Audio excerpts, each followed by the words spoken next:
Welcome back, fellow enemies of the fire. Here we are to discuss the Chicago Fire's 3-1 defeat to St. Louis in St. Louis. And gentlemen, I was there.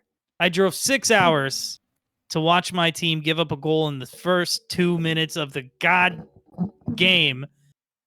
How did you gentlemen consume the game? I mean, my day wasn't ruined by being in St. Louis. I'm so hot. Why did it take you 6 hours to drive to St. Louis? Normally it takes 4. No, five to 6. Yeah, that makes sense to me. It's like 6, bro. Yeah. I went. So a little bit of background. You got lost? That's probably what it was. not at all. So my buddy I grew up with is a Cardinals fan. Oh. So he was just getting into soccer. And I'm a White Sox fan. Boo. And he was like, "Oh, forget the baggage of the Fire. I'm going to jump in fresh with St. Louis."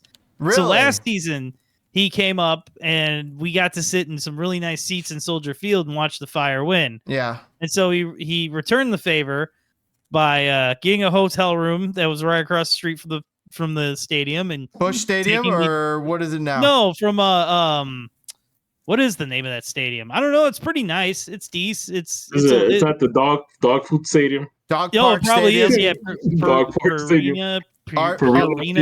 Armpit Smell Stadium. Yeah, I mean, to be fair, I'll say this. What do they put on their pizza in St. Louis? What is St. Louis style pizza? They put that cheese, that Provel cheese. They put deodorant on it? What? I don't know what they put on food because the only thing I could eat was French fries because nowhere had anything vegan. They put so they don't even put mozzarella on their pizza. They put some weird provolone cheddar mixed cheese. Well, I had a blast until the game started. It was brutal. As far as a game day experience, they put on a pretty good game day experience. How was the stadium for food and stuff like that? Did you try any of that? No, I did not, but there's hella stuff all around. It's pretty easy to get in and out of. It's fried ravioli. That's all it is. But game day experience, what do you mean by that? Elaborate. Well, they always have they got a nice parking lot where they do the tailgate, and they always do like a thing outside the stadium where you can actually buy. They have concessions like facing outward from the stadium. Whoa! You remember going to Bridgeview? They never had concessions really stayed facing the outside. They had the store. They had the store that you can go in but you just can go. That was it. And then so they also had a band there. Like this kid. It's funny if a one-man band. No, it was a kid. He had a backing band, but he was like a solo artist. But the funny thing is, it was pretty good. But you think of Missouri, and I always think of the hillbilly aspect of Missouri, and you forget that there's everything past Joliet or Plainfield is the hillbilly. You ever see the movie Twister? Yes, but you forget that they also fall under the umbrella of Midwest emo. So this kid was like a Midwest emo kid, and it was like listening to my ex-wife's music again. But that sounds I depressing. digress. So I get into the stadium, everything's cool. I'm actually, where my seats were for the game? The middle of the stadium. I was not in their supporter section, but I was behind the other goal. So really, I was exactly where I sit for Fire games. Wait, so you were in amongst St. Louis fans? Because I did see a video of Fire fans, and they seem to have their own sizable little section. They did. We'll see. You weren't with them? No, I didn't get the away supporter tickets. My buddy bought tickets, right? So I sat with him. So how did the St. Louis fans treat you? I mean, pretty great, except for that first goal. Other than that, that's when they felt that their shit talking height of power was 2 minutes into the game when they scored right in front of right where I was. St. Louis has a little brother, big brother rivalry with Chicago. And when the little brother beats the big brother, they still feel bad for the big brother, but they're going to rub it in as much as they possible. But then they'll buy him a hot dog later. It was okay, but that part sucked. I mean, really, the game just sucked in general. Even Kuiper scored, which was great, and I was there. Right? And I was the only one. Didn't somebody call that in the last podcast too? I don't know. Maybe I'm pretty sure one of you two did. It wasn't me. Kuiper scores and we still lose. Yeah, I think somebody. Yeah, you said probably that. had. You're probably right. But even then, like Guti's like collarbone exploded. So like What? you couldn't even be like. I mean, that's what it What looked happened? like. I have no idea what happened. I didn't watch last game. Is he took done? it in the chest. He took it in the chest. No, I think he actually still played on, but he took a hard hit. Is he going to be out after that game? We'll find out tomorrow. From a ball to the chest? Yeah, no, like some Jeez, what is guy. he? A soldier in the Civil challenge. War? A musket ball to the chest? What is he? A fighter in the Civil 50-50 War? challenge that led to the assist to Kuipers to score. Yeah. Oh, okay. So, yeah. I mean, There's a collision. He sacrificed his body. Yeah, he did. to do that pass. Kind of like a quarterback in a football team. I like that. Yeah, man. Like poor kid. He doesn't know to give up on a bad team this early. It was like the last scene of 300. Oh, yeah. Where he's just staring at the guy and he's taking arrows left and right. With his shield on it. Yep. So then João Klaus scores a brace and kicks us in the nuts. It's just, it's a horrible game. It's a horrible time all around. Like we looked absolutely inept. We looked like we had no teeth. How did Frank look? I mean, I couldn't see him. Was he confused? Was he grabbing his giant board and start, playing tic-tac-toe on it? No, dog, he ain't worried. Did you see his post-game conference? Was He's he like, reading yo, comic it's books early. on the side? It's early. Early? Early? Yeah, Does he it's think, a third of the season. March? He literally said it's early. He said it's early in the season. It's not early. It's like end of May, bro. This is not March. This is not the second or third game. We're in May. We're in May. It's the Gentlemen, can I tell you this? Yeah. My biggest hope for us Fire fans is that because we have a Wednesday Saturday game, they're just gonna fire him after Saturday. They just didn't. Oh man, I hope. They just after didn't want all the chaos. Games? Yeah, because I figured they just didn't want the chaos of like such a condensed schedule. Like get so through for these 2 Charlotte games and then Columbus. I mean, like fire him before or after Columbus. I want him fired today. Well, of course, we want him fired today. So, where is it? I'm trying to look for. Because there's no way we beat the Clit nor Columbus. The what did you say?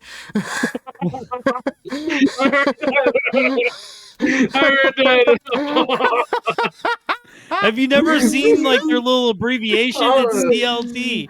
It's not CHA. It's CLT for some. It's not your fault. That's not your. You know what? You didn't say what we think you said. You were just saying the abbreviation for Columbus. Oh no, that was for no way Chicago finds the Clit on tomorrow. Oh my god. So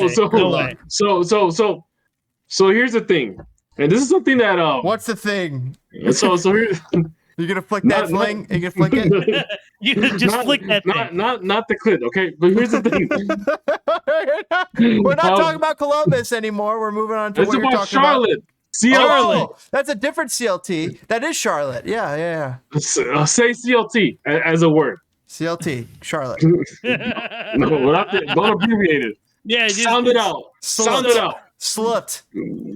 That's got to be the only team in sports The C history. sounds like a S, so it's slut. So it's a slut? Yeah, something like that. So that's got to be the only team in history. It's either slut or clit. It's pick one. You're right. Oh, we're getting. What did I do? We're getting. This episode's getting canned by YouTube. So sing electric from the Fire Discord. Great MGMT song. He made a good point. He's like, I'm not sure if Frank Lopez is fireable right now. Joe persuaded him to go for the job full time.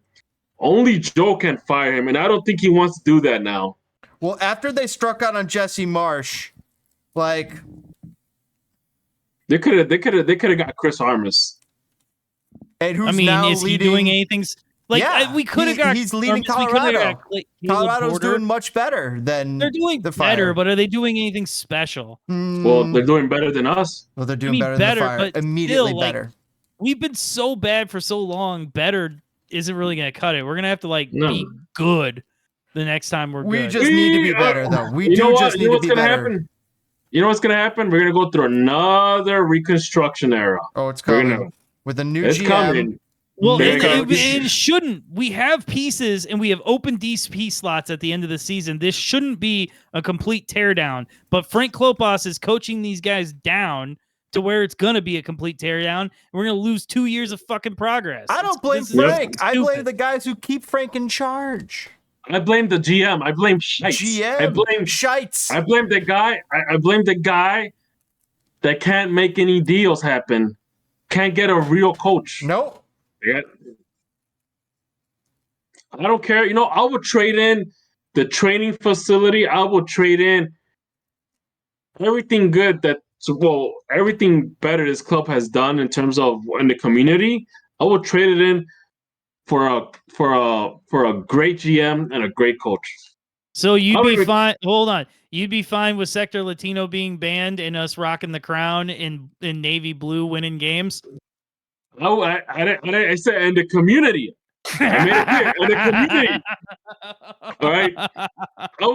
I will give up the fire pitch. I will give up the new training facility if it meant that we were getting a good GM and a good head coach. I mean, yeah, I got I got a kidney. Watch what you wish for. Watch what you wish for there. Yeah, dude. But at the same time, what's the end? Really, how worse could it get? Because it's abysmal, and all they really have is the community outreach. Imagine if they were good with the community outreach. Well, you know what's probably keeping Heights' job is apparently from what I've heard is just him getting the training field deal through, him making the whole situation in Switzerland. Well, yeah, through. Lugano's good. Yeah. You know, that's the problem. Lugano's good. So accidentally, I mean, a blind squirrel finds a nut every once in a while is the same. Yeah, like that. That's the thing, man. It just, God damn, like this homestand. We have wasted the last 5 games. We've wasted the last 3 seasons. Well, yeah, actually, make it 5. Make it 5 seasons. Well, 5 at least since Schweinsteiger. Hold on. This is what pisses me off about since everybody. Since Schweinsteiger's second season, we've wasted everything. No, we've wasted everything since 2009 because listen, 2012 doesn't count. That was a play-in game and we lost 4-0. What about 2017? 2017, we started fading from the All-Star break. We started really fading all the way down the rest of the game. Yeah, I was there. You know why? You know why? Because Pano never switched it up. Pano kept playing the same thing over and over again. Give it to Akam. Akam is going to figure it out. He's too worried about his Campbell's soup.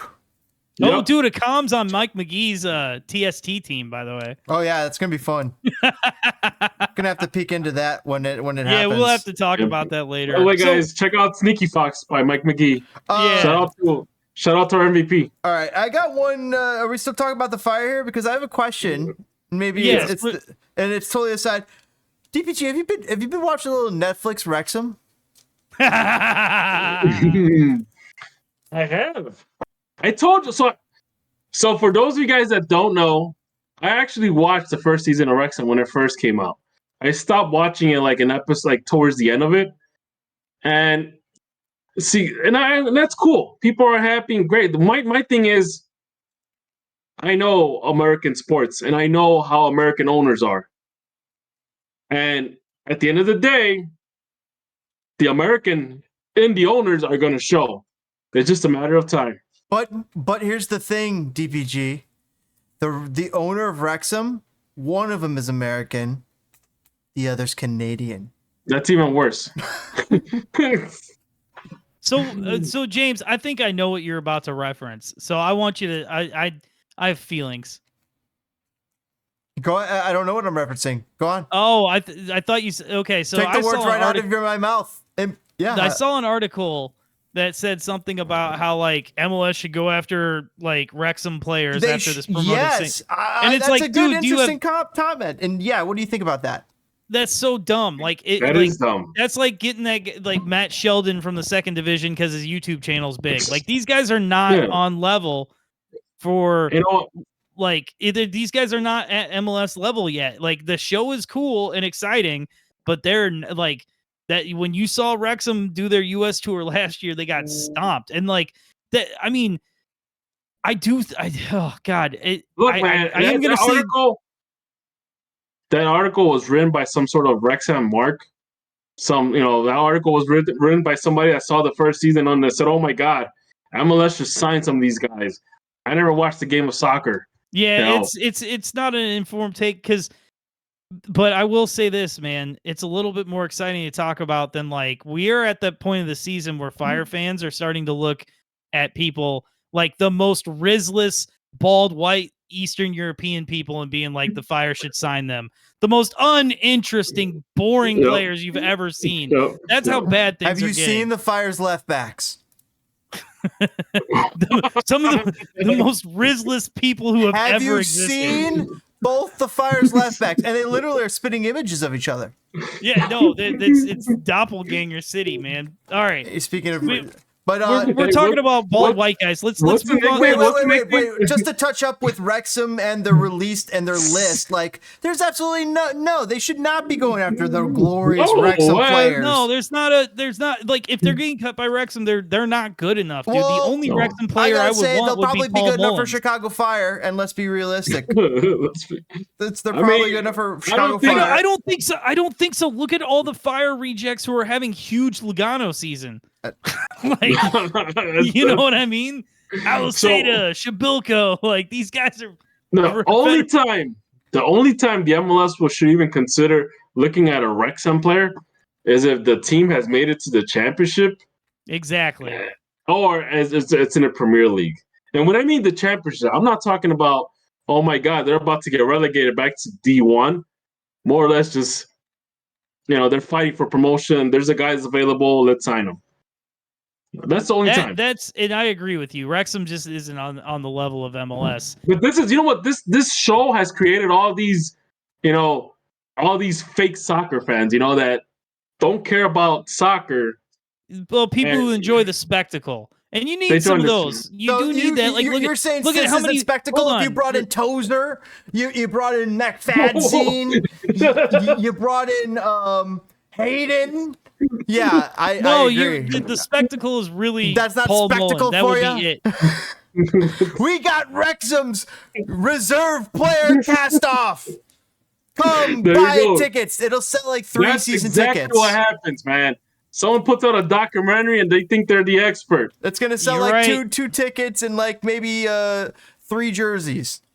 Man, it's like 3 guys who just think that they can get in front of a microphone and their opinion matters. Anyway, yeah, exactly. So let's look at this. Hold on. We got. Give us some views. Give us some views. Hold on, gentlemen. We got to get through this. We got 2 games to look forward to. Oh, geez. Let's not look forward to. Not look forward to. So tomorrow night we're searching for the clit. What do we find tomorrow? What happens? I think the Fire could find the clit against Charlotte, but against Columbus, that's not going to happen. It's gonna be a burning trash can. It is. It's gonna be 0-0 of the most worst soccer ever. It's gonna be the worst burning sensation. So it's. I don't know how else to explain it. If the Fire can tie against Charlotte, they will surely lose against Columbus. But 1 point maximum is all I see out of the next 2 games. Which means we will have gotten a maximum of 2 points in the last 7 home games? Yikes. Yep. Like that's crazy. Because I foresee a 2-0 Columbus win. Yeah, that's almost half of our home games. That's 1 game. You talk about 7 games. That's just 1 game away from like. Maybe I'm exaggerating. Maybe it's only 6, but come on, man. Like we've scored 1 goal in 5 games, or 5, is it 6? So my biggest issue with all of this is that is Joel Mansueto not paying attention? Where is this guy? He was in St. Louis. He comments on our next podcast. He's like, I'm watching. Oh, so yeah. So and if you are Joe, thank you. Greatly appreciate it. So what was he doing in St. Louis? Because he clearly wasn't. I didn't see any changes. I was hoping it was to bring the hammer down. And you know what's the problem? is that he goes and walks around the stands. I don't know if he still does this. He'll walk around the stands in Soldier Field, and people go out there for a photo. Oh, look, it's the owner of the Fire. If I were to see that guy, I'd be like, hey, Joe, come on. Would you really? Come on, I need you to focus here. Even if you, to me, like, I don't think so. I mean, like, I would still be highly respectful and be like, and not in awe, but I would be respectful and glad to meet the guy. In the same way, I'd be happy to meet like a guy like Joe Biden. Like, even though he's look, guy. You can be respectful, right? But you could also say respectfully say that's what tweeting's for, Joe. That's what tweeting's for. No. And the person's in front of you. You tweet at the Chicago Fire Twitter handle. They're the Jesus Christ of the Chicago Fire. They're there to handle all the abuse. so they can ban you afterwards. Oh, geez. You know, it's like one of those things. Like it's a what about the situation? You got to be respectful. Like don't handle abuse at the Chicago Fire Twitter handle. That was a joke. No, listen. I still am not against Joe. I feel like this. I feel like the problem with our last owner was it was like, how do I appear to care? It was like smoke and mirrors constantly. He don't want to spend money. This guy just keeps making bad decisions. Well, this guy's why has he hired us? There you go. The bad decisions continue. Dude, dog, if you want to throw money away, I will take half of Heights' salary. First of all, I wouldn't think you're throwing money away. I mean, it'd be money well spent. But honestly, it's like I said, it's one of those things. Like I feel bad for him because I just feel like he just keeps losing. Like he just keeps like I don't even know. It's not like Vegas. It's like every spin he loses. Like here's another stat. Here's another stat for you, buddy. $40 million spread across 4 years on 10 attacking type players. And you know how many goals they got to show for it? You know how many goals? Not a one's got over 10. 60 across 4 years. Oh. 60. Let me tell you something else. Let me throw some knowledge at you. St. Louis had 61 goals in total last season. Jesus, that fast. So that hurts my soul so goddamn hard. So especially you, Toke, you don't like wastefulness, bro. The man is burning money. I just wish the rules allowed him to burn money. Like if you're wrong, just sign the next one, you know? Like, but we can't. Like you have to make it work, and it's just that's where the problems are. Heights and Klopas, they need to be gone. It's Heights, it's Pelser, it's Klopas. Those are the three guys that you need to get rid of because those are the guys that are making those decisions. You know who Heights is? Heights is that guy, is Jafar from Aladdin. He's in the ear of the Sultan, ruining everything. Who's worse, Nelson Rodriguez or Georg Heights? And to me, it's actually Georg Heights because he has mismanaged the amount of money. At least Nelson was taking swings on like Schweinsteiger.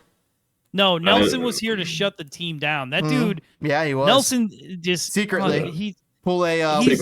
What was the team that they killed out in Guadalajara? Chivas Guadalajara. She was USA. But I mean, that was a dumb concept from begin with, anyways. Yeah, I mean, you could see where their brains were because there was no brands here, but like, still, yeah, that was a very dumb concept. Yeah. So at the end of the day, the fact that Heights is still making these decisions, and the fact I'm not looking forward to the summer transfer window, man. If that man is still making high money decisions during the transfer window. No, we have an open DP spot with Shaqiri leaving, opening up another DP spot at the end of the year. Heights cannot be allowed to fuck this up. He's still here. This transfer window. Well, guess what? He's still here. And every minute that he's still here, I have a hard time believing he's going to get replaced. Hey, Heights, you need to go back to Switzerland, buddy. He's going to get a pick a new coach. They're going to kick out Frank, and they're going to bring in his next picked coach. No, they're not. They're not picking nothing. It's Nagamura. Then Heights is going to get promoted, so he doesn't actually have to make these decisions anymore. And then they'll get a new GM and coach, hopefully. But really, that's the question. That is the question. Does he ever fire Klopas? Do we ever get Nagamura even? Wow, does Klopas get the chance to just resign? No, either Klopas is gonna go ahead and resign, but I don't think they're gonna do him like Yeller. They're not gonna take him to the back and. They need to. We can't just like throw this whole year away, being like, "Well, Klopas, like he can function a team." No, this is Chicago. They're gonna lead him to the basement, and it's gonna be like the sign in like that scene from Goodfellas or Casino. Jesus. Oh man, the Joe Pesci scene. Pilter like calls the podcast is just like he didn't make it. We got Robert De Niro crying. He's like, "No, fuck no!" No, you got Joe slamming the phone. Yeah, Joe. He's like, "Fuck!" Ah. Oh God. Goodfellas, I think that is. So are we all? Do we all agree? We think that it's going to be a tie tomorrow and a loss on Saturday. One more piece I gotta say. I'm not surprised. George Heights lost all the way. George Heights gonna get promoted, and guess who's gonna be our new GM? Joe Pesci. Nope. Please. Peltzer. Oh, no. They're just gonna play musical chairs. No. I would not. For a second doubt that they will not pull something like that on us. Bring in Brian McBride at this point. Like he's an upgrade. Hey, you know what? And he's got U.S. men's national team experience too. I asked Brian McBride, was it 2 years ago at one of the autograph signings? I'm like, hey Brian, do you still coach? He's like, only my daughter's team. Well, coaching's different. Man. Coaching's different than GMing. Coaching is a I'm asking Brian to come in and take over GM. Exactly. What's Dennis Hamlet doing these days? Oh, you know what? That's a good point. Man. I miss Dennis, and he has been successful, I believe, in his post-fire roles. Do you think Peter Remis will be a good GM? Yes. No. Oh. No. Okay. Me and James will. You're me right. and James will. No, you're right. He would not be a good GM. He would be like Bill Belichick. He'd be like, he wants to coach the team, and if the coach is not coaching the team the way he wants to coach him, he's got the experience to be like, oh, fuck this guy. You know who started off like that? Frank Klopas. He started off he was a technical director. I know, and he was bad at that. He was like, oh man, I totally set these coaches up for failure. Dope. I'll coach the team to failure. No. I'll coach the team. I'll clean up my mess. This. I can fail just as hard as these guys. And thrust in the ref's general direction. Oh, look, God. The best thing Frank Klopas has done post-playing career is the thrust. It still is. Oh, man. Oh, God. All right, man. I think we've come to the end of our rope on this. Is anybody going to the game on Wednesday or Saturday? No, I will be going to both because I hate myself. Oh, God. I probably will go to the Saturday game because my aunt's uncle is from out. He's here from out of town, so I might take him to a Fire game Saturday. Oh, God. And put him through that torture. Yep, might as well, man. Get to see Columbus. They're pretty good. They got to see Soldier Field. But did everybody get their free tickets because the Fire desperately want people to show up tomorrow? Yep. Hey, Fire, you want people to show up tomorrow? Damn. How about you fire Heights and Klopas and hire a respectable GM? If they fired Klopas before this weekend and they hired somebody we actually cared about, I guarantee we all would have showed up on Wednesday. It would have been like, breath of fresh air. Okay, but we have what? Probably 2 more weeks before Europe is fully wrapped up and you can start poaching coaches. Mm-hmm. Yeah. So I don't know, man. Let's be honest. Let's be honest here. You bring a European coach, he's gonna want full control. That's fine. Let's try something new. The problem is that Heights, he's a little stingy with the control. Ooh, really? You think so? Yep. Well, that's probably why Klopas is coach. Well, I mean, Heights is, but what about Joe? Joe has got to do something, and the longer that it goes without him doing something, the more fans he loses. There are fans right now. We have a podcast. We're fans. They are losing fans left and right at the moment. It really feels like, because they're digging themselves the hole that was dug before by Hotman. They have not dug themselves out of. Nope. Nope. And on top of that, it's just everybody around it sees it and they're like, this is just getting worse. We thought it was going to get better, like with all these reasons to have hope. And like, despite all these reasons to get hope, the canary is literally dead. You're looking at the canary in the cage of the coal mine and you're like, oh shit, that thing's long dead. It's rotting. It's sad. It's sad when the commentators on every Fire game literally talk about how bad the Fire is. Well, they were calling Shaqiri, right? Wasn't that what? Did you? Yeah. Did you read this last? Well, here's the thing. I heard that on when Twitter. we had who was the commentator on this past game? It was a lady. It was a lady, and there was the other Aubin? guy. The guy that was a commentator before the Apple deal. What's his face? What's his name? Oh, Terrence. Yeah. Comment below if you know. So actually said the Fire haven't scored in X amount of minutes. He said something like in the lines of like, the Fire haven't scored in X amount of minutes. This team has found himself in this position over and over again the past couple of seasons. So when you got a guy pretty much telling you haven't scored, when you have commentators just freely throwing out that we suck and that they haven't fixed the culture and all this BS, that should tell you how bad we are. Yeah, I'm glad they're saying it. Dude, I'm telling you this. They're finally putting a little pressure. Yeah. There was actual reason for hope this year. Like what you guys are talking about are issues that have been going on for so long. Yep. But like even just specifically this year, like having Klopas and Heights is like having an infection. You haven't even cleaned the wound. Oh, because like I said, these players are getting worse. Festering. You're gonna have to cut off the arm and the leg. Aragoni is getting worse because he's trying to do too much. He could be one of the best wing, like outside backs in the league, and he's trying to do too much, and his performance is suffering. Same thing with Guti. Same thing with Kuipers. These people are suffering under this. Like it at the very least, change the coach. At the very least, change the coach. You know what's crazy is I saw Nagamura more animated than Klopas from the bench. I get rid of them both. I don't need Nagamura here. Yeah, I don't need. Yeah, Nagamura. We don't need none of that. You know what? I'll take Nagamura if it means firing Klopas. If it means If it means Frank. If it means firing Frank tomorrow. Not at all. And then let him finish off the season. You gotta finish the season with a coach.